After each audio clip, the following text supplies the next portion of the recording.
أعوذ بالله من الشيطان الرجيم. براءة من الله ورسوله إلى الذين عاهدتم من المشركين فسيحوا في الأرض 4 أشهر واعلموا أنكم غير معجز الله وأن الله مخزي الكافرين.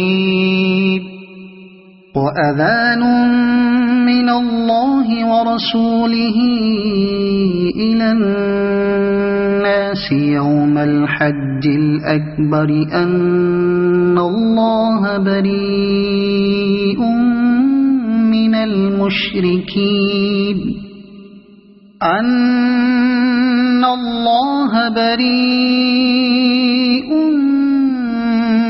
المشركين ورسوله فإن تبتم فهو خير لكم وإن توليتم فاعلموا أنكم غير معجز الله وبشر الذين كفروا بعذاب أليم.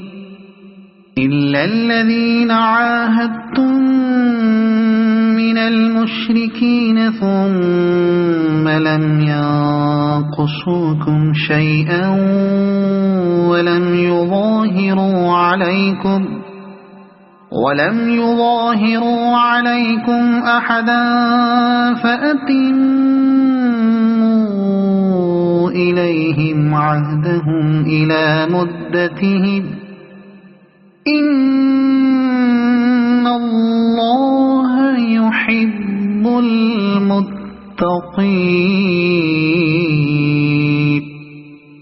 فإذا انسلخ الأشهر الحرم فاقتلوا المشركين حيث وجدتموهم وخذوهم واحصروهم واقعدوا لهم كل مرصد فإن تابوا وأقاموا الصلاة وآتوا الزكاة فخلوا سبيلهم إن الله غفور رحيم.